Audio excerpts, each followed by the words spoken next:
Gbogbo ọmọ kóòtù òjíire bí ṣé dáadáa ni mo bá yín. Àjíǹde ará ọmọ jẹ́ o. Ilé òní ilé wa tọ̀nù nínà wá wọlé. Àtàwa àtẹ̀yìn kájọ fa ìkú dẹ́gbẹ́ra.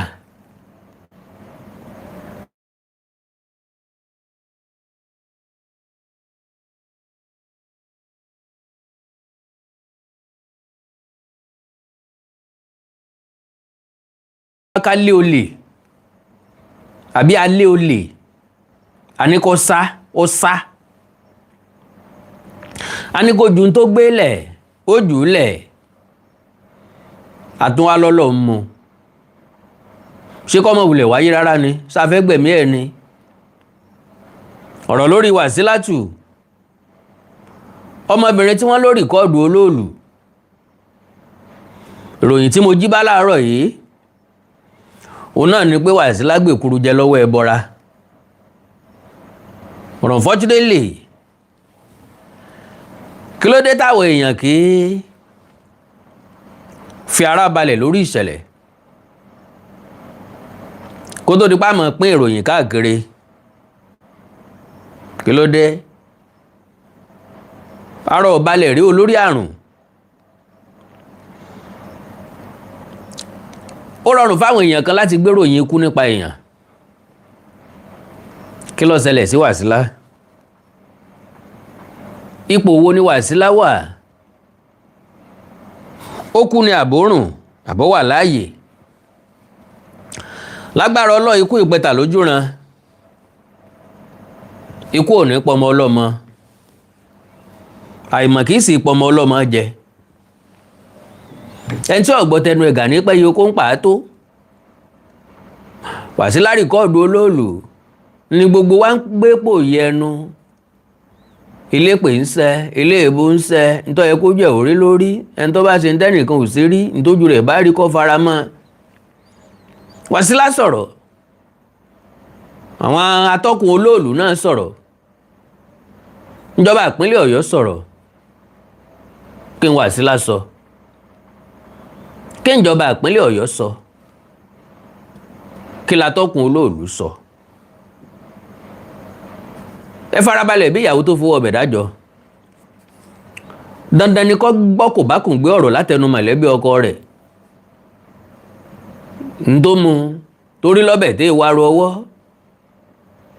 tí ìmówó tọkọ rẹ̀ ní ó fi síbẹ̀ tó ìjájọ́ lọ́lọ́ fi dá. Ó ṣàlàyé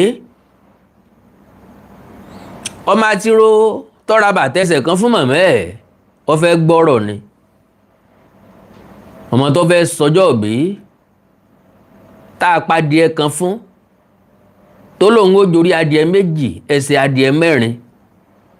Ìtàn bí yẹ ẹ̀sìn kú òǹlẹ̀ ọkọ ló fẹ́ gbọ́. Àkàndá ọ̀rọ̀ Awikonko ẹ̀múkàlẹ̀ tó wẹ̀ mú tọmọ ẹ bá mi share prógráàmù yìí pápápá náà ni. N bá ti kọjá ìṣẹ́jú mẹ́wàá ẹ lé mi kúrò lórí àga. Ìṣẹ́jú mẹ́wàá péré ni mo fẹ́ lò, kò sì gbọ́dọ̀ jù bẹ́ẹ̀ lọ. So a gbọ́rọ̀ lẹ́nu aláwo fún Olóòlù. A gbọ́rọ̀ lẹ́nu Wazilat fún rẹ̀. A sì gbọ́rọ̀ lẹ́nu ìjọba ìpínlẹ̀ Ọ̀yọ́. Well, ká lè bá tètè wí lẹ́ẹ̀kan náà, ká lè tètè sọ lẹ́ẹ̀kan náà, kó sì lè tètè káríjá lẹ́ẹ̀kan náà ni mo ní ara ò lè dá àràdá. A nílò ara wa. Ẹ bá ń pín prógráàmù yẹn láàrin ìṣẹ́jú kan péré, just within a minute. Lẹ́yìn ẹ̀ ni wọ́n wá lo ìṣẹ́jú mẹ́wàá péré, wọ́n sì kú ní àyín. So ẹ bá mi share láàrin ìṣẹ́jú kan yẹn.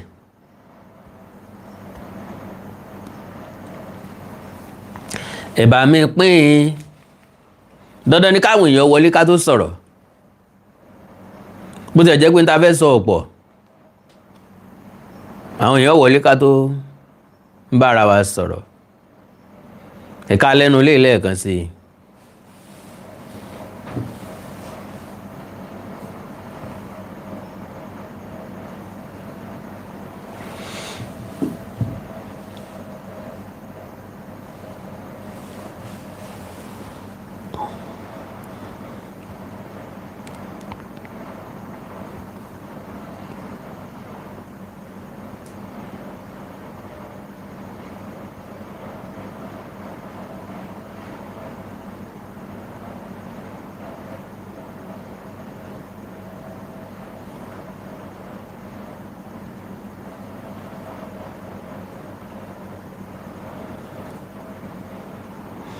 ìṣẹ́jú kan péré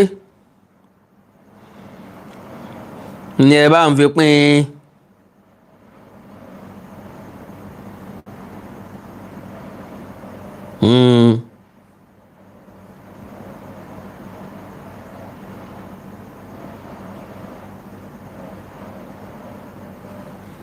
láàrin ìṣẹ́jú kan ẹ jọ̀ọ́.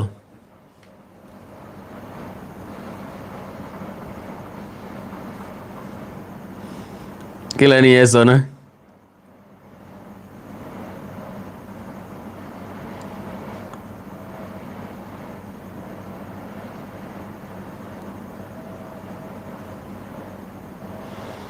ẹ bá ń gbọ́ láàrin ìṣẹ́jú kan ẹ jọ̀ọ́. within 1 minute ẹ jọ̀ọ́ ẹ dákun ẹ dákun ẹ dákun ẹ dákun ẹ dákun ẹ dákun.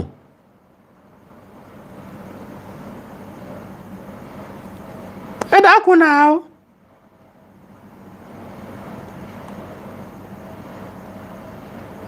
ẹ dákun náà o.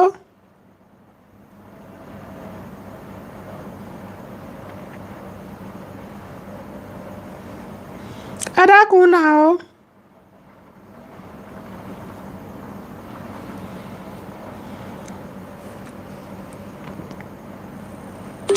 àgbọ̀dọ̀ yóò kásẹ̀ lẹ́fọ̀ọ́ ṣoògùn ẹni historical bí cinema project ara iwájú ẹgbẹ́ ìròyìn ẹ̀gbá àgbọ̀dọ̀ yọ sinimá ní látọwọ́ àdúrà ọ̀rọ̀ Awikonko. àgbọ̀dọ̀ yọ ọ̀pá kúdúkúdú lójúde ìṣẹ́rí gbogbo yìí apagbogbo tánà so orúwẹ̀wẹ̀ ẹ̀jẹ̀ kalẹ̀ àgbọ̀dọ̀ yọ ọjà sẹ́fọ̀n sóògùn ó dayaya mọ̀ ní fún àfọ̀balẹ̀ rò kì í ìṣẹ̀ǹbáyé ní ògbẹ́ni kìtàn alágbára tó gbóná girigiri tó da jìnnìjìnnì bolẹ̀ lálẹ́ ó tó dayé àgbọ̀dọ̀ yọ ipa historical fact of àgọ́ ọjà èdò jàtẹ̀kọ̀fà iṣẹ́ ìwádìí ìmọ̀ ìjìnlẹ̀ ti lọ jìnnà lórí project yìí káyọ̀ onígbọ̀wọ́ táwùjọ sí lókù nítorí àwọn àrọ́mọdọ́mọ wà lẹ́yìn wa ọ̀la tí wọ́n mọ̀ wọ àrọ́bá àgbọ̀dọ̀ yọ bàbá ìtàn lórí fún ní sinimá gbogbo owó ńlá láti ná débi tó dé yìí ìdí abájọ nù tá a fi ń wá onígbọ̀wọ́ táwùjọ gbé kalẹ̀ dúró gbangba gidigba kó dọ̀bẹ̀ táwùjọ máa bùlà tó bá jẹ̀nà tán tẹlifóònù nọ́mbà yìí ni kẹ́ ẹ máa pè 0915-147-9599 tó rọ̀ wá bá ti jọ wọ̀ Polaris bank account Awikonko TV advertising company limited ní 409-189-9393 lẹ́rù máa sanwó sí àgbọ̀dọ̀yọ̀ a cinema project projecting a cultural heritage in Otu-Jiriland. Watch out. all right ọ̀rọ̀ àgọ́dọ̀yọ́ nu ìtàn àgọ́dọ̀yọ́ a brutal takeover sinimá tí ó làlújá òun náà ni àgọ́dọ̀yọ́ lágbára Ọlọ́run ó ń bọ̀ dẹ̀dẹ̀dẹ̀ ni ẹ máa múra lẹ́dẹ́ ṣé gbàgbé akíkanjú kan ò lè dógun sẹ́bí ọ̀bá sá látìlẹ́yìn fún mo wo orí ìtàkùn ayélujára mo rí pé àwọn ọmọ Ọ̀yọ́ tún ti bẹ̀rẹ̀ wọn ò jẹ́ ohun èébú àtèpè ni oríṣiríṣi ọ̀rọ̀ wọn ń sọ lo and behold ẹ ń bá ní a mọ́ àwọ̀ lọ á padà ẹ ń bá ní a mọ́ bọ̀ láàrin débá ẹni tó bá ní kí sinimá ọ̀hún ọmọ ṣe é ṣe ẹ̀yìn rẹ̀ ni ó ti jáde lágbára Ọlọ́run torí wípé òwò kìí fòwò lọ́rùn jẹ́jẹ́ mi ni mo ń lọ jẹ́jẹ́ mi mo sì ń ṣe nǹkan tèmi ìtàn ìṣẹ̀dálẹ̀ ìtàn ìbílẹ̀ ìtàn ìlú kò sí èèwọ̀ nínú gbígbé jáde àwọn ọmọ Ọ̀yọ́ tẹ́ bá dé comment section ìpè ni wọ́n ń ṣẹ́ kò ní ṣe é ṣe ìgbàdógóje ọmọ bàbá wọn máa rọ́ọ̀tì in jail mi ò ríbi tán ti rọ́ọ̀tì in jail torí pé èèyàn fẹ́ ṣe sinimá kò tí ì ṣẹlẹ̀ rí àwọn èèyàn ló ṣe sinimá Basọ̀run Gáà wọ́n kọ̀wé Basọ̀run Gáà èèyàn ló ṣe sinimá Basọ̀run Ògúnmọ́lá wọ́n kọ̀wé Basọ̀run Ògúnmọ́lá àwọn èèyàn ló ṣe sinimá Ẹfúnṣetán Níwúrà wọ́n ṣe sinimá Odùduwà wọ́n ṣe sinimá Ọ̀rànmíyàn nǹkan kan ò tìdí ẹ̀ jọ wọ́n ṣe sinimá Ògún Ṣàngó nǹkan kan ò tìdí ẹ̀ wù wọ́n ṣe Lísàbí Agbòǹgbò Àkàlà nǹkan kan ò tìdí ẹ̀ wù ni mo ṣe pé gbogbo òòṣà ní jòbì lẹ́rọ̀ bọ́bá nǹkan tó yàlà oríwó gba létí gboko ńlòkìkí kan gbogbo àdúgbò kí ló dé tó jẹ́ pé Tàkàndọ̀rọ̀ Awikonko náà ni ọwá ní àbí náà lọ láriwo lọ well pápápá lórí nǹkan tó gbé mi wá ẹ má gbàgbé láti bá mi share program yìí God bless you okay.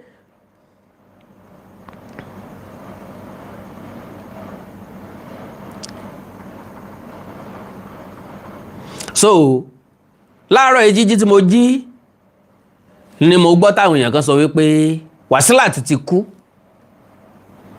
but lo and behold arábìnrin yẹn ò kú kò sì ní kú lágbára Ọlọ́run dáwọ́lé Ọlọ́run tiẹ̀ ti dáwọ́lé already ṣùgbọ́n kí làwọn ìṣẹ̀lẹ̀ tó ṣẹlẹ̀ àti irú ìṣẹ̀lẹ̀ bẹ́ẹ̀ tó ń ṣẹlẹ̀ now ní comment section program tí mo ti ṣe ni mo ti rélé my uncle sold oro which is deity and the traditional heritage of my family. All the family elders call everyone who knows about the missing deity and all denied. Ntẹ́ni yẹn sọ ni wípé ọ̀nkú àwọn kan ta oro ìdílé àwọn ìṣẹ̀ṣe ìdílé tàwọn gbogbo ẹbí wá péjọ àwọn àgbààgbà ẹbí péjọ ta lọ́sàn sọ̀rọ̀ ẹ̀ sọ̀rọ̀ ta ni nínú yín lọ́fàwò tó nù ìjẹsù lọ́fọ̀bẹ tó nù ìjẹsù gbogbo wọn sẹ́ agbọ́n sẹ́ oyin sẹ́ at the end of the day ẹni tó gbé ó kú láàrin ọjọ́ mẹ́ta ntọ́sẹ̀lẹ̀ sí ìdílé wọn lélẹ́yìí but the man who actually did the act died the third day and the man who bought it from him ó dá padà ńgbà tí ò ní sinmi. And the man who bought it from him returned it the next day, saying he can't proceed with it. He was actually saying a lot that happened to him within short period that is in possession of the deity. That is, ẹni tó rà ilé ọ̀gbá ọ̀nà ọ̀gbá tí ṣe wí àràgbá ló dé bá. Ó dá padà. Ẹ dákun o, ẹ má bínú ń ọ̀rà mọ́ o. Olóríṣiríṣi àjálù ní ṣẹlẹ̀ so níwọ̀n bá àgbà tí kinní ọ̀hún fi wà nílé òun ìṣẹ̀ṣe ń bẹ ìṣẹ̀ṣe sì làgbà ìṣẹ̀ṣe làgbà oògùn. Now ẹni sọ pé that was not the first time people will be testing the power of Olóòlù as a paramount masquerade in Ibadan land. Ajagbemọ́kẹ́ Òfìrí did the same thing sometimes in 1974 or thereabout. You see, all these religious bigots have nose-dived the inherited culture of our fatherland in Yoruba land. It is high time government continue to remove any Oba or anybody that is trying to ridicule the culture and custom of our fatherland. Another person here, in Ghana here, Ghana lẹ́ni yìí there is a festival called Omo by the Gans in Accra, which is the capital of Ghana. The festival is for 1 month. Oṣù kan wọ́n fi ṣe. No music in town. Mama ti wá ń ṣe o. Ṣẹ̀kẹ̀rẹ̀ ò gbọ́dọ̀ fọwọ́yọ̀. Agogo ò gbọ́dọ̀ dún. Ìlù ò gbọ́dọ̀ dún. Gbogbo nǹkan gbọ́dọ̀ wà wẹ́lo láàrin odidi oṣù kan yẹn. Okay, no music in town. No church music and playing of any instrument. And the same applied to the Muslims and everyone.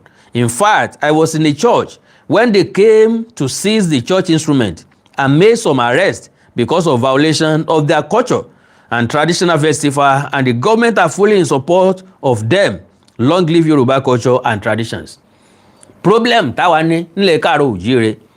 Òun náà ni wípé kàkà kíjọba tiwa kí wọ́n múrú Olúwo òun tì mọ́lé tí ń fọ́ àṣà lójú tí ń tẹ ìṣẹ̀ṣe lẹ́mọ́lẹ̀ tàbí kí wọ́n kí nílọ̀ kí wọ́n wọ̀nù ẹ̀ eré bí wọ́n ṣe wọlé ẹ̀kejì ńlá lákọ̀ọ́rí wọn ń san káàkiri àwọn kan ní Ìbàdàn àwọn fẹ́ gbé sàríà wọlé Ṣèyí Mákindé nínú wọ́n ní kó máa jà rẹ káwọn máa wò lo and behold àwọn tí wọ́n ń sọ̀rọ̀ yìí sáwọn ni wọ́n mú Ṣèyí Mákindé jà rẹ ni majority wọ́n wá bẹ̀rẹ̀ sí ní sọ iye population Muslim tí ń bẹ Ìbàdàn iye Muslim tí ń bẹ Nàìjíríà wọ́n ti gbàgbé pé àwọn Muslim táwọn ń sọ yìí APM lásán ẹgbẹ́ òṣèlú APM àwọn Muslim kan bẹ́ẹ̀ bẹ́ẹ̀ tí wọ́n jẹ́ ń bẹ̀ sẹ́nìkan lè fọ́ọ̀sì wọn pé kán má dìbò fẹ́ tán fẹ́ dìbò fún àbí kán má fọ́lọ̀ ẹ̀ tán fẹ́ fọ́lọ̀ wọ́n ti gbàgbé pé ọ̀pọ̀lọpọ̀ Muslim ní jẹ lábẹ́ àkọọ́dù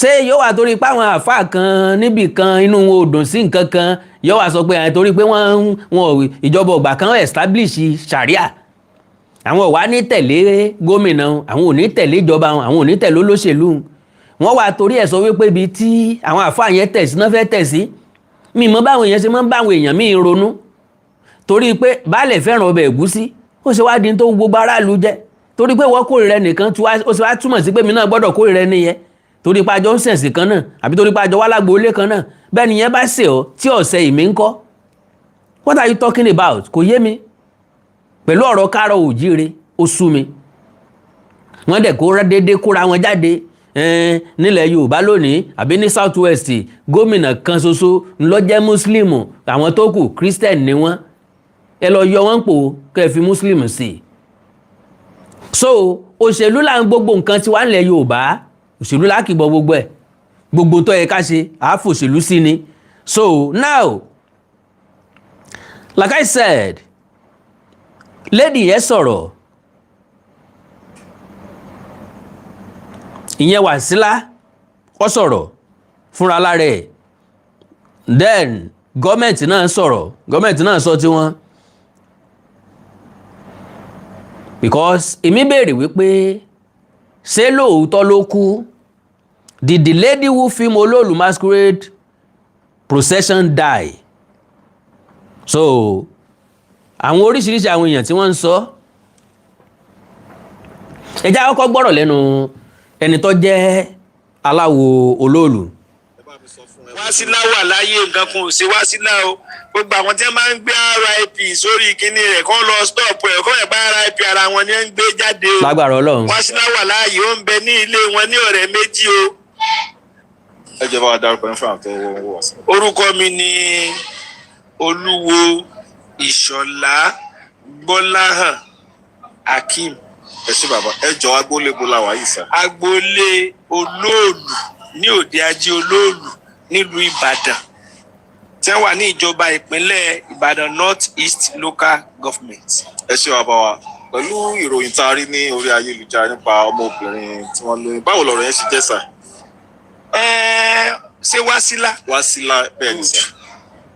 last year ó fídíò àwọn èrò Olóòlù bẹ́ẹ̀ kò rí gbé dáadáa bẹ́ẹ̀ this very year ní ọjọ́ Thursday tó lọ tó jẹ́ the last day tí Olóòlù máa ń jáde so Thursday yẹn gbogbo ọ̀nà ọ̀rẹ́ méjì Agúgù Ìta Mẹ́rin ló máa lọ ṣùgbọ́n táwọn tí Olóòlù dé àdúgbò wọn ó múra bí obìnrin according to her ó múra bí ọkùnrin ó wá bọ́ sí fàràdà wọn lórí òkè ó wá ó ṣe fídíò conference àwọn èrò Olóòlù orí Olóòlù gangan gbé so ti yé ṣùgbọ́n gbogbo àwọn tó wà ńbẹ̀ ó gbé ato ó gbé àwọn míì náà tí wọ́n jẹ́ ẹntọ́ràǹdì Olóòlù àtàwọn èèyàn yẹn ó wá gbé lọ sórí TikTok ó wá kọ sí TikTok pé this is Olóòlù at Sokoti area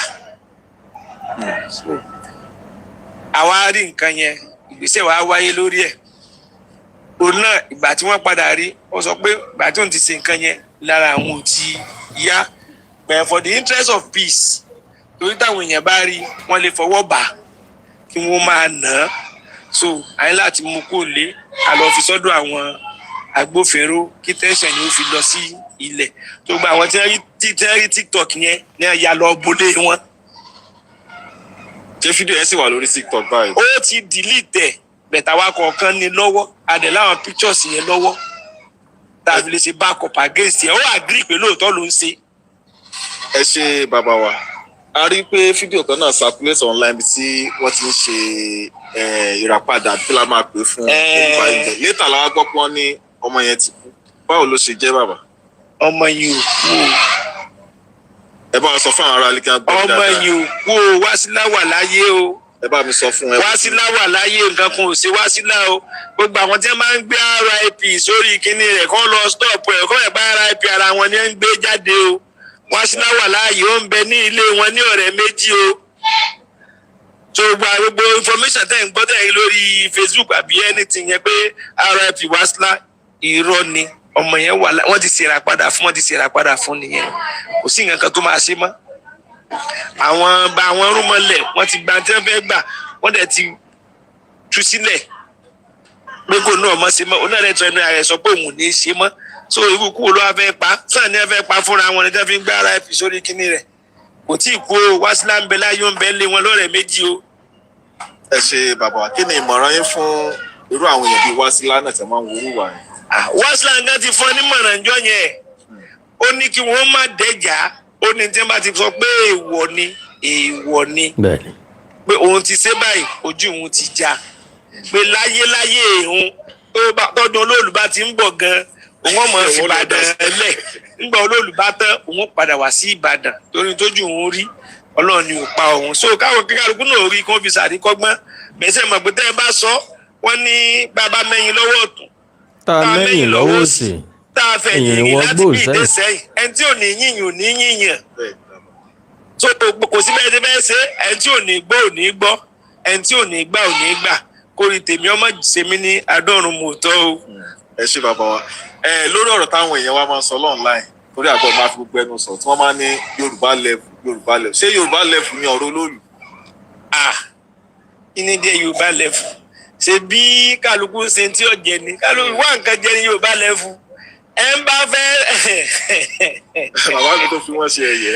òòsàn kì í ṣe Yorùbá level o mọ́dé bẹ́ẹ̀ ni o tó bá ti ṣe ń èèwọ̀ ẹni kójú ẹ̀ orí tí ò yẹ kójú ẹ̀ orí kò sí ti jẹ́ Yorùbá level tí wọ́n fẹ́ sọ Yorùbá level báyìí lè máa sọ bóyá lórí ọ̀rọ̀ ọba bóyá lórí àṣà mo dára pé nǹkan yìí èèwọ̀ ni tó wá ní Yorùbá level ní tó lọ kọlù ẹ̀gbọ́n tí wọ́n ìlú tí wọ́n máa lù fún Olóòlù ni. báwo ni a ṣe máa lù wá. wọ́n ní ó dúró dò lérù lóde ó dúró dè sù ọ̀dàrà pé wọ́n tó bá dúró dò Olóòlù níwájú tẹ òun dúró dè sù. ó dúró dè sù. ó dúró dè sù èsù ó ṣe yóò ṣe máa wọn nǹkan rẹ̀ kò tí ń díjẹ́ Yorùbá level lọ́dọ̀ Olóòlù wọ́n débẹ̀ ni tó bá ti débẹ̀ ó jìyà bẹ̀ fàkátì. ẹ ṣe bàbá ẹ bá a dárúkọ nílẹ̀ kan sí. orúkọ mi ni Olúwo Gbọ́láhàn Ìṣọ̀lá Akeem tí mo jẹ́ akọ̀wé fún mọ́gàjí ilé ajé mo tún ń ṣe akọ̀wé fún odidi ilé ajé Olóòlù.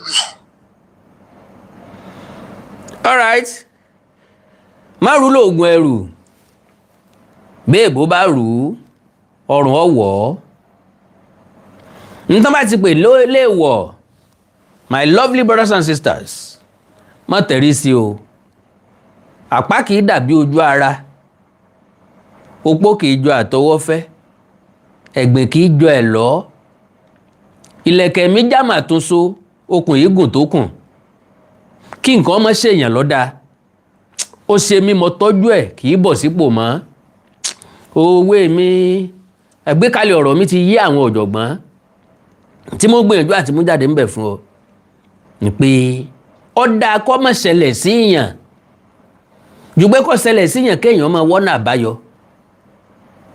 ìsun ẹ̀jẹ̀ dá ìsun ẹ̀jẹ̀ ọ̀dá lóòótọ́ ṣùgbọ́n wọn bá nǹkan tó ti rọra ṣéun gbogbo ojú tó ti rí un ariwo tí wọ́n ti pa ń bẹ̀ gangan ni wọ́n ń pè ní ẹbọ ọbẹ̀ gangan lẹ́nu aráyé tí wọ́n ń pè lẹ́bọ ńbẹ̀.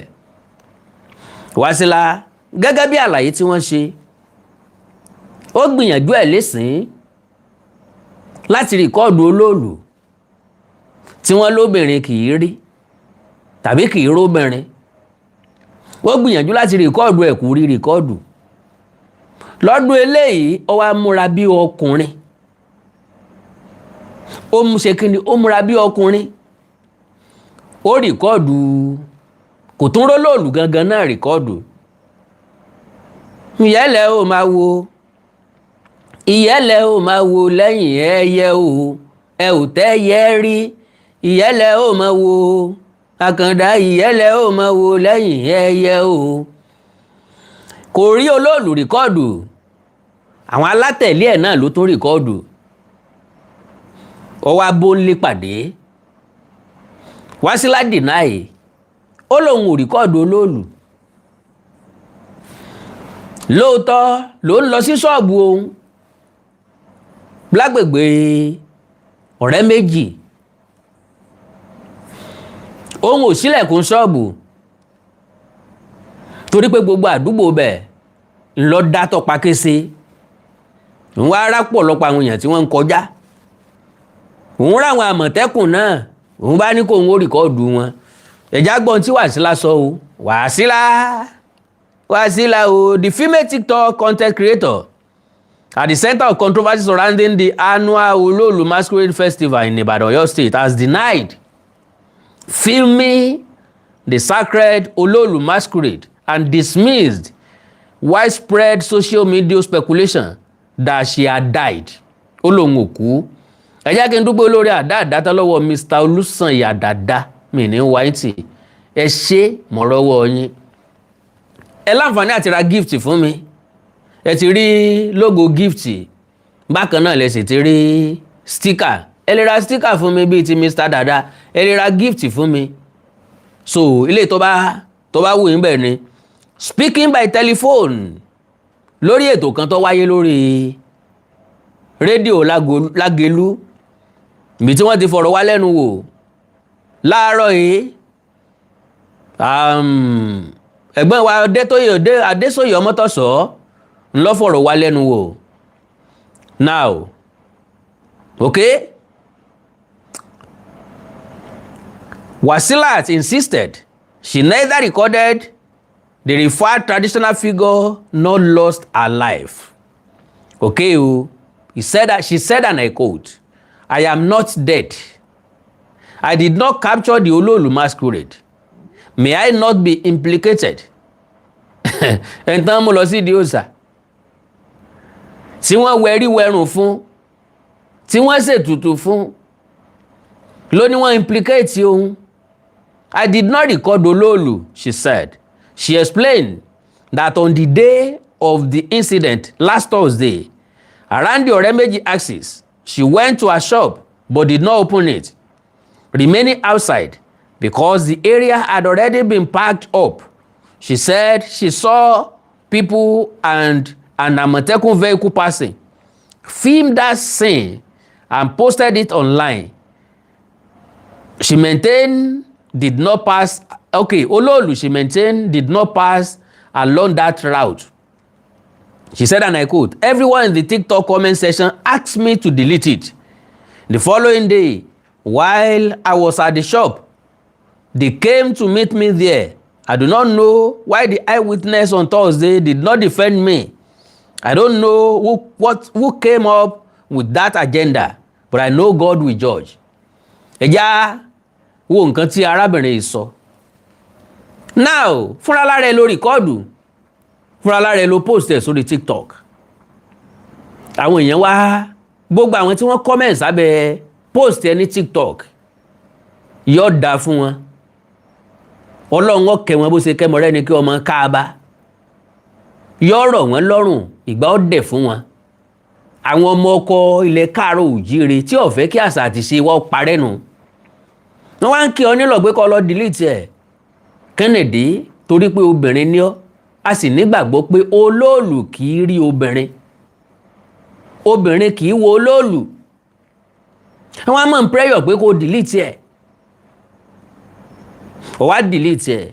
Ìwọ gangan fẹnu ẹ sọ wípé orí consequences oríṣiríṣi nǹkan ṣẹlẹ̀ sí ọ. Bọ̀ nísìnyí ó wá fẹ́ deny ẹ̀ pé kò rí bẹ́ẹ̀. Alright, pápápá ẹ jẹ́ kí n sáré lọ bí. Now, ọ̀gbẹ́ni kan tí wọ́n pè ní Ayọ̀ Adams, who reportedly visited the Olóòlù compound in Ibadan on August 3rd, òun náà ni ẹni tó sọ̀rọ̀ tán yìí said an embattled lady at the center of a viral video had reunited with her family. The woman, identified as Wazilat, allegedly developed unusual health symptoms after filming a figure linked to Olóòlù tradition in the Ọ̀rẹ́méjì area of Ibadan. The Olubadan spokesman clarified that Wazilat did not capture the sacred masquerade itself, but filmed Aláwo Olóòlù, a separate figure in the tradition. Olóòlù gangan lọ èéfín iná lásán lórí kìí solúkòso gangan. Èéfín iná lásán lórí kọ́ọ̀dù kìí solúkòso gangan. Ta lẹni náà tí ó gbéná wojú ẹkùn láì sáwo? Kò sí àfọmọ náà tí ó jọsẹ. Ẹsẹ̀ máa tẹ àṣà ìtìṣe káàrọ̀ òjíire lójúmọ́lẹ̀. So now, a young woman simply identified as Wazilat, who appeared in a viral video performing traditional rites at the Olóòlù compound in Ibadan, is alive and has returned home to her family, according to a documentary photographer who visited the site. Now, majority àwọn èèyàn máa ń ṣe nǹkan for the sake of content, for the sake of followers, for the sake of viewers. Wọn ò dẹ̀ mọ̀ wípé nǹkan táwọn ń ṣe bad gan. Láti lọ kọ RIP sórúkọ ọmọ ọlọ́mọ bọ́ bá jẹ́wọ́ ńkọ́ ǹjọ́ gbàrú ẹ̀. Lóòótọ́ ọ̀pọ̀lọpọ̀ wa ni wọ́n ti kọrú ẹ̀ fún. Gbólóhùn kan lèmi fún ẹ̀ tó kọ́ ń jò ní ń pé ẹni ojú bá ń kán kọ́ máa nìṣó lọ ń dè mí. Ojú ọ̀kan mi torí wọn kánjú wáyé n ò sì ní kánjú padà. N ò tí ì jẹ́sẹ́ tọ́lọ́run rán mi wálé ayé wá jẹ́. Ràlẹ̀rálẹ̀ mo sì ń jẹ́ lọ́wọ́ n ò tí ì jẹ́ ojúlówó iṣẹ́ gangan. So ẹ ń bá ro kúrò mi kọ́ mọ̀ nìṣó lọ́run dè mí. So ẹ má ro kúrò ọmọ ọlọ́mọ o. Ó ṣàṣìṣe kò sẹ́dá tí ò lè ṣàṣìṣe. Àṣìṣe rẹ̀ yóò kọ́ ọ̀pọ̀lọpọ̀ èèyàn lẹ́kọ̀ọ́, yóò kọ́ ọ̀pọ̀lọpọ̀ èèyàn lọ́gbọ́n, fẹ́ni tó bá fẹ́ gbọ́n, ẹni tí ò sì fẹ́ gbọ́n wàhálà ilé ayé tiwọn. Ilé yìí ọ̀kan lúwa rẹ̀ òkú tí ì ṣe tẹni ọjọ́ tó fọ̀. Fàyè pé kọ́mọdé ọmọ dẹ́tẹ̀ bó bá ti lóun lè dánú gbógbé, bó bá lè wu ọmọ kó hu eyín gangan, bó bá ti lè rétí òkè fìbò. Kí n tèmi díẹ̀ ń tàlàbánú apẹ́ ẹ̀dùn. Bí wọ́n bá pe nǹkan léèwọ̀ ìwọ máa ṣe. Bẹ́ẹ̀ bá ń sọ fólúwo bó bá ti di tọdún tí ń bọ̀ kó bá ń káwọn ẹlẹ́hà kí wọ́n ń so ń bàdàn ń bí ọdún Olóòlù. Kórè káwọn ẹlẹ́hà kó lọ kó wọn wo Olóòlù. Bó bá jẹ́ pé lóòótọ́ lọ láyà. Bí wọ́n bá bọ̀ láyọ̀ àtàlàáfíà tí wọ́n ọ̀sẹ̀ jẹ́ ń di ń ó di mùsùlùmí. Mọ́dún rẹ̀ nù o. Kódà kí nǹkan kan mọ̀ sí wọn kí wọ́n máa ta pọ́npọ́n n ò lè torí ẹ̀ di nǹkan kan. Mọ́ gọ́rẹ́ o. Ayo Adams, a popular Ibadan-based documentary photographer, disclosed that he and a group of people went to the Olóòlù compound in the Ọ̀rẹ́méjì area of Ibadan, where the compound secretary confirmed Wazilat had gone back to her family and was on the path to recovery. Wazilat is alive and recovering after the viral Olóòlù compound incident in Ibadan. According to Ayo Adams, he said, and I quote, "The lady has reunited with her family and is currently recovering." Adams quoted the compound secretary as saying, Olóòlù, how the controversy unfolded. According to Adams, Wazilat had secretly filmed a crowd gathering at the Olóòlù compound. She later told some Ibadan residents that her health had begun to deteriorate, and she attributed the condition to her decision to record the scene. Adams also alleged that police operatives escorted Wazilat and members of her family to the Olóòlù compound, where traditional rites were carried out. Nígbà àwọn ọlọ́pàá ní kò sí ti ń jẹ́ jùjú nínú ìrìn àjò àwọn, kí ló dé tí wọn ò fi lọ́kàn bá.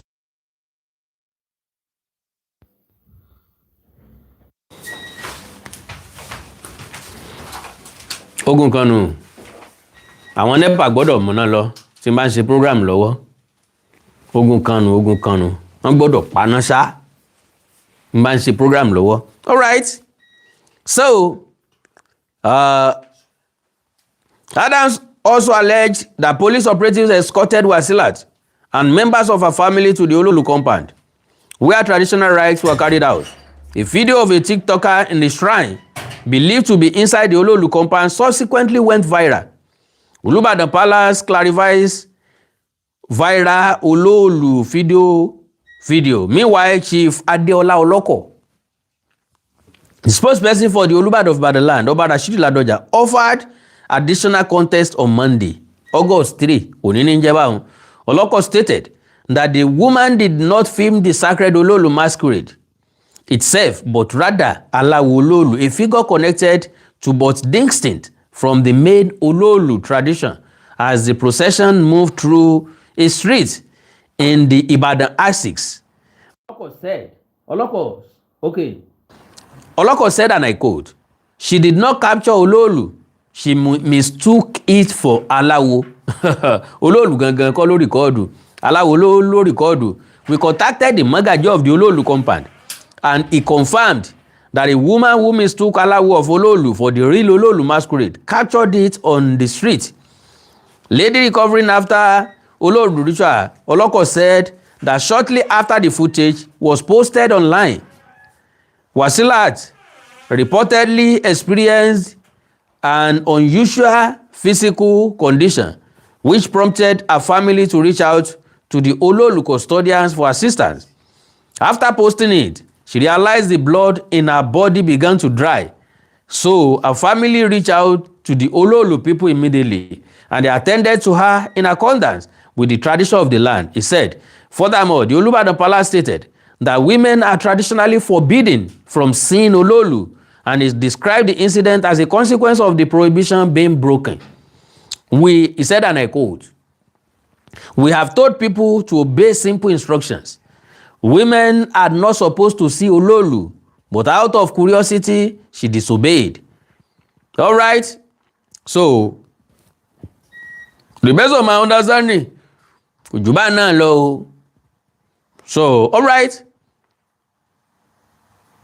Jẹjẹ gbọ́rọ̀ secretary, ìdí tí wọ́n fi wẹ́ra fún Wazilat, the secretary of the Olóòlù compound in Ibadan, Oyo State, Oluwosola Akeem, has explained the circumstances that led to the spiritual cleansing of TikToker Wazilat Olalere after she recorded activities during the annual Olóòlù Masquerade Festival. Akeem spoke in Yoruba during an interview conducted by an African culture platform, Surprise Entertainment, at the Olóòlù family compound on Monday. His explanation comes days after Olalere underwent traditional cleansing rites at the Olóòlù family compound following the controversy that trailed a TikTok video she posted during this year's Olóòlù festival. The video, which showed the masquerade followers and entourage, sparked reactions after she captioned it, "This is Olóòlù at Sokoto area." Bí Sokoto area sí ni. Now, ẹ̀yin náà jẹ́ àwò dáadáa. Ó wà intentional. Kó lè rí rìkọ́ọ̀dù ń ló ṣe múra gẹ́gẹ́ bí obìnrin. But unfortunately, ká ní Olóòlù gangan náà ló rìkọ́ọ̀dù. Ǹjẹ́ mọ̀ pé bí ó ṣe rìkọ́ọ̀dù ẹ̀ náà bí ó ṣe gbé tanu? All right. The video, okay, this is Olóòlù at Sokoto area. The TikToker was subsequently taken to the Olóòlù family compound, where she participated in traditional rites after admitting to recording and sharing the footage, despite long-standing custom prohibiting members of the public from filming the referred masquerade. Wọ́n ò fáwọn èèyàn láàyè láti máa rìkọ́ọ̀dù Olóòlù, and I love that. Mo fẹ́ràn Olóòlù, mo fẹ́ràn ìdílé Olóòlù bí wọ́n ṣe protect nǹkan wọn. Yorùbá ní fìrí ní mẹ́kùn níyì, ń tá a bá fi pamọ́ ní jọni lójú jọjọ. Ọ̀pọ̀lọpọ̀ eégún tá ń rìkọ́ọ̀dù lónìí, tá ń gbé sí social media. Lóòótọ́ làwọn èèyàn ó wò ó, ṣùgbọ́n araṣọ ogóje, àìhàn yín gbèje, aníjọ́ méje òní láfàṣọ òun jó àti tàyè aṣọ tán. Lílọ tó ṣùpá ń lọ tí ń bọ̀ ń ló buyì kó ṣùpá. Bẹ́ẹ̀ bá rí ní ìsìn kùrukùru ó tún bò lójú, tó bá tún dìgbà kan àtúní ró ṣùpá lójú ọ̀run àtún wojú sánmọ̀ wo àtúní rí ńlọ́jẹ́ ó níyì. Yorùbá ní kárí ni lónìí kárí ni lọ́la ọmọ sí yan bọ́lá kì í jẹ́ àjọrẹ ni lójú. Yorùbá ní nǹkan tó dáa o but I protect ẹ̀ they preserve ẹ̀. Okay, following the exercise, she apologized, deleted the video from her TikTok page and said she regretted her action, claiming she became ill after the incident and would never repeat it. Speaking on the development, Hakeem said Olalere had attempted to record the masquerade during last year's festival but was unsuccessful. According to him, she returned this year disguised as a man in another attempt to capture the event. He said, and I quote, last year, Wazilat videoed Olóòlù but wasn't able to capture it well. But this very year, on the last day of the masquerade festival that Olóòlù usually comes out to display, when Olóòlù got to their area, she dressed like a male to capture the masquerade.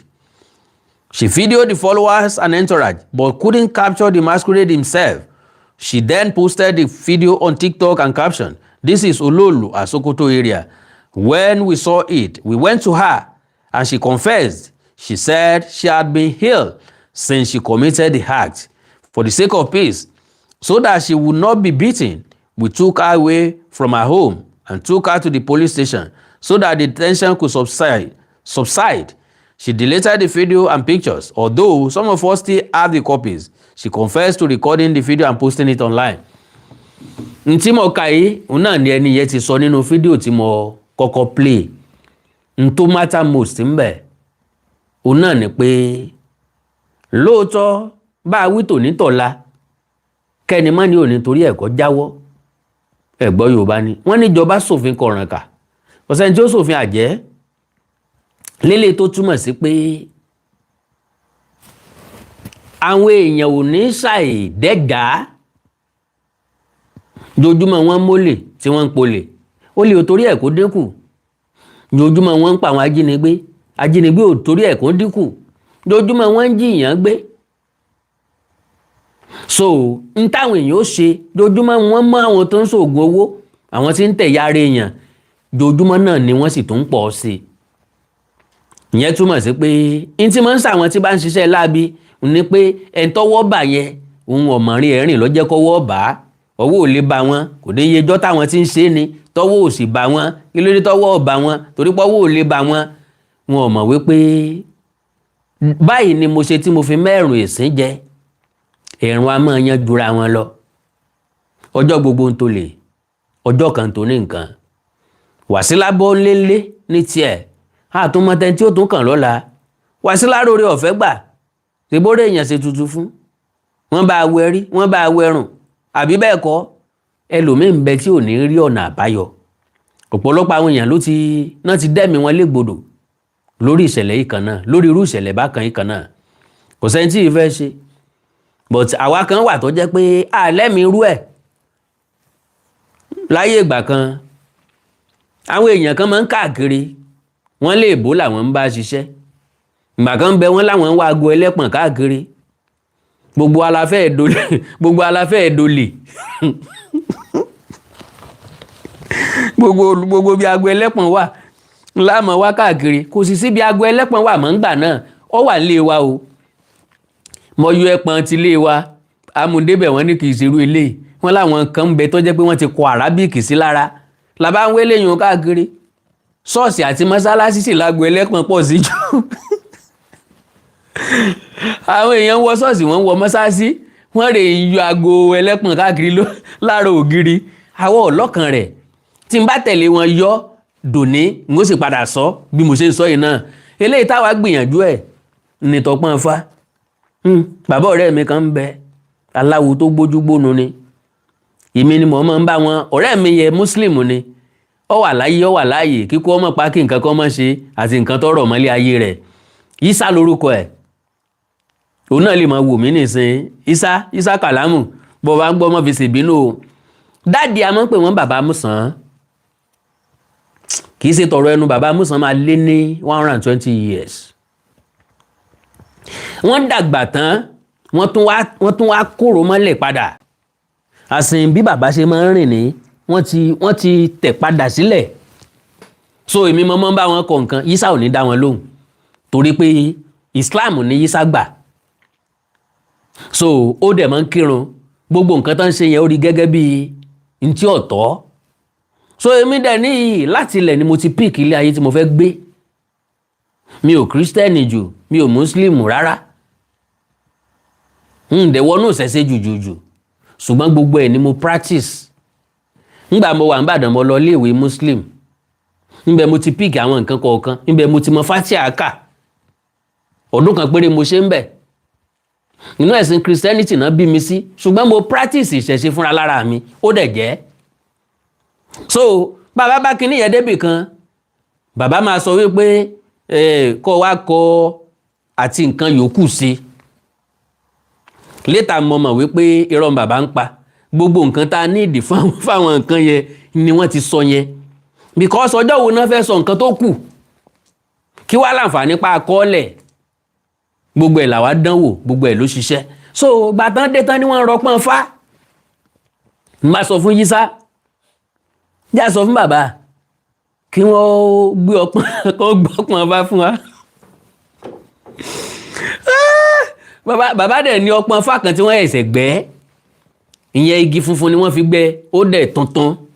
So àwa ní pé bàbá o, pé a fẹ́ kẹ́kọ̀ọ́ kan ní iléèwé lórí àṣà Yorùbá, wọ́n á ní ká gbé ọpọ́n fá wá. Bàbá ní ẹgbẹ́ lè tí ń bẹ ń ta lọ. Àwa ní àwa gbé lọ, àwọn yẹn bá sọ pé àṣírí ọpọ́n fá báyìí ni wọ́n ń sọ ni. Ní tó bá jẹ́rú eléyìí ní sáwọn náà lè lọ wági káwọn náà gbé ọpọ́n fá fúnra wọn. Aláwọn tí wọ́n ti ń bọ, tán ti ń bọ fá nínú ẹ̀ tán ti ń ṣe kinní kan. Ká padà lọ bá bàbá pé wọ́n nírú eléyìí kọ́, pé eléyìí tí wọ́n ti ń bọ ni. Bàbá ní ṣe bẹ́ẹ̀ kọ́ lẹ́lẹ́ fẹ́ fi kọ́. Tí wọ́n bá ti gba ilé ìtẹ́ gbé wá, ẹ̀wọ́ pọ́n fá yìí sí gbopó. Bá a ṣe jára sinmi ti wá nìyẹn. So kí ni tí mo gbìyànjú láti sọ ni wípé owó ó ti jẹ́ kí ọ̀pọ̀lọpọ̀ nǹkan tó jẹ́ tiwa kó bọ́ sọnù. Majority àwọn nǹkan wa náà wá sọ pé wọ́n rí lókè òkun, wọ́n rí nígbà, wọ́n rí láwo, torí owó ni. So Ọlọ́run nínú àánú ẹ̀ yóò preserve ancient ones like 300 years. Gẹ́gẹ́ bẹ́ẹ̀ exactly bó ṣe rí nìyẹn. Eléyìí tí wọ́n ti ń bọ tipẹ́tipẹ́. Now mo sọ kíní kan nípa adé táwọn ọba wa ń dé nìsín. Ẹ rí i pé àwọn ọba ò láṣẹ lẹ́nu mọ́. Kò sí bọ́ba bá ṣe adé wò nísìn, kò sí nǹkan tí ó ṣẹlẹ̀ sí. Bí ọba bá lòun fi adé gégùn fún yàn, kò sí nǹkan tí ó ṣẹlẹ̀ só ń tọ̀hún. Kennedy ó ní pé bọ́ba ṣe ń dé ní ìradé tuntun. Wọn ò mọ̀ pé bẹ́ẹ̀ yẹn kọ́ nílé ayé ṣe gbọ́dọ̀ rí. Àwọn adé ìṣẹ̀ǹbáyé, adé tọ́ba kìíní ti dé, tí kejì ti dé, tí kẹta ti dé. Àwọn mẹ́ta tán ti dé adé òun, wọ́n ti làágùn sí i. Tí wọ́n ń pè ní agbára àtàṣẹ tó wà lára adé nù. Irú adé bẹ́ẹ̀ ni wọ́n máa ń sọ wípé rèé sígbà wà wò. Tó yẹ pé tó bá ti sí adé wò, ọba ó dẹ̀ kú láyé ìgbà náà. Bí èèyàn kan sí adé wò nísìnyí, kò sí nǹkan kan tí ó ṣẹlẹ̀ sí, kò ságbára nú adé mọ́. Adé tí wọ́n ń rà lórí àtẹ ni. Adé tán ń rà ń jọ òwúyè. Adé tuntun tán ń bẹ asínde má dé kó bá wọn sí. Kò sí nǹkan tó ní kí ọba ọmọ làdé tuntun. Ṣùgbọ́n adé ìṣẹ̀ǹbáyé yẹn ó yẹ kí wọ́n sì máa dé dòní. Unfortunately ọ̀pọ̀ adé ìṣẹ̀ǹbáyé ni wọ́n ti tà. Ọba gan tó gbà pèrè ló ta adé dànù. ń bọ́ jẹ́ pé owó ńlá wọn fẹ́ fi rà á ọ̀dẹ̀ ti fọkàn sí pé adétẹ́nìkan ti dé sẹ́yìn ohun ọ̀màrùn tó ṣe onítọ̀hún. Can you imagine the stupidity? Kọ̀màrùn tó ṣe onítọ̀hún. God bless you Mr. Ifaniyi Ogunlọlá, God bless you mi ní wáyé tìṣà. Ọmọ àrùn tó ṣe ẹni tó dé adégbẹ̀yìn. But pálásì tí ọba kan lò kẹ́yìn ni wọ́n náà padà wá lò yìí. Ayé ìsinlẹ̀ ẹ̀sẹ̀ ń renovate ẹ̀. Láyé àtijọ́ ibùsùn tọ́ba kan sùn sí lọ́ba mi ọmọ sùn. Àwọn tọ́ba kan fi ń jẹun lọ́ba mi ọmọ lò. Bọ̀ ní ìsìn ọ̀làjú àti mú wọ gbogbo nǹkan. Gbogbo tí ń bẹ ń pálásì lọ́ba tó máa kókó pápátá. Wọ́n lọ dànù. No, gbogbo tọ́ba kan lò ẹkọ sẹ́gbẹ́ kan ó ti dèrò museum. Ìyẹn làrọ̀ ọmọdọ́mọ wọ́n mọ̀ bá lọ́la. Ṣé gbàgbé mò ń tọ́ bá tásìkò kan ọba ò ní níyì mọ́, ọba sì níyì díẹ̀ báyìí o, bọ̀ tó bá tásìkò kan ọba ò ní níyì mọ́ tí wọ́n bá gùn lé irú ìrìn àjò tí Olúwo ń rìn bí eléyìí tó jẹ́ pé ó ń pàṣárẹ́ ní Wó gbogbo nǹkan ìṣẹ̀ṣe ló ń eradicate níwò. Wọ́n dẹ̀ pé ní the custodian of heritage, culture and tradition. Kò wá jẹ́ custodian ẹ̀ mọ́ torí ẹ̀sìn Islam ló gbé lérí. Ẹ̀sìn Islam ló ń propagate, ẹ̀sìn Islam ló ń promote, kò promote ẹ̀sìn àbí àṣà àti ṣe ìrankárò, excuse me ma, kò promote àṣà àti ìṣe ìrankárò òjíire mọ́. So tó bá di lọ́jọ́ iwájú àwa kan máa wá wò wípé kò ní value, kò kú ní value mọ́, jẹ́ káwọn tó fẹ́ ṣẹ̀sìn ó kú ṣẹ̀sìn wọn. So pastor tó bá fẹ́ jọba kó lọ jọba nínú ṣọ́ọ̀ṣì, muslim tó bá fẹ́ jọba kó lọ jẹ imam, kó lọ jẹ sheik nínú mọ́sálásí, kó wé láwàní kó má wulẹ̀ gbádé wa sórí mọ́. Bó ṣe máa padà rí nìyẹn. Àánú Olódùmarè ò ní fẹ́ nìkọ̀ọ̀kan wá sílẹ̀ o. Ilé òní ilé wa ta, ọ̀nà òní nà wá wọlé, àtàwa àtẹ̀yìn kájọ fa ìkúdẹ́gbéra. So ẹ má gbàgbé o, Àgọ́dọ̀yọ́ ń bọ̀ lọ́nà o. Àgọ́dọ̀yọ́ kásẹ̀ fún ṣògùn ẹni historical bí cinema project ara iwájú ẹgbẹ́ ìròyìn ẹgbà. Àgọ́dọ̀yọ́ sinimá ní látọwọ́ àbúdá ọ̀rọ̀ Awikonko. Àgọ́dọ̀yọ́ ọ̀pá kúkúrú ojúde ìṣẹ́rí mo gbé apágbókò tán náà só orúurú ẹ̀jẹ̀ kalẹ̀. Àgọ́dọ̀yọ́ ọjà sẹ́ẹ̀fọ̀n sóògùn ó da yáyá mọ̀ ní fún àfọ̀balẹ̀ rò kì í ṣẹ̀ǹbáyé dùn bẹ́ẹ̀ kìtàn alágbára tó gbóná girigiri tó da jìnnìjìnnì bolẹ̀ lálẹ́ ó tù ó dáyé. Àgọ́dọ̀yọ́ ipa fún historical fact of àgọ́ ọjà ebúta tẹkọba. Iṣẹ́ ìwádìí ìmọ̀ ìjìnlẹ̀ ti lọ jìnnà lórí project yìí. Ayò onígbọ̀wọ́ táwùjọ ṣe é lókun nítorí àwọn àrọ́mọdọ́mọ wa lẹ́yìn wa ọ̀la tí wọ́n mọ̀ wọ àrọ́bá Àgọ́dọ̀yọ́ bàbá ìtàn lórí fún ní sinimá. Gbogbo owó ńlá láti ná débi tó dé yìí. Ìdí abájọ nù tá a fi ń wá onígbọ̀wọ́ táwùjọ gbé kalẹ̀ dúró gbangba gidigba. Kó dọ̀bẹ̀ táwùjọ máa bùlà tó bá jìnnà tán. Tẹlifóònù nọ́mbà yìí ni kẹ́ ẹ máa pè 0915-147-9599. Tó rọ̀ wá bá ti jọ wọ̀. Polaris Bank account Awikonko TV Advertising Company Limited ní 409-189-9393. Lẹ́wọ̀n máa sanwó sí Àgọ́dọ̀yọ́ a cinema project projecting our cultural heritage in O2 land. Watch out. Ẹ like, follow page mi lórí Facebook Awikonko TV àti Awikonko television. Ẹ subscribe sí YouTube channel mi Awikonko TV àti Onídèmọdé TV. Ẹ wá ní nǹkan pàtàkì tẹ́ fẹ́ kájọ sọ, já sọ lórí WhatsApp +2349048519362 +2349048519362. Èdè àti àṣà ilẹ̀ káàrọ̀ òjìrè òní wọmi, orílẹ̀-èdè ilẹ̀ káàrọ̀ òjìrè òní dàrú, ìlú ẹnì kọ̀ọ̀kan wa yóò tòrò mìnìmìnì. Ajúwa ṣe o.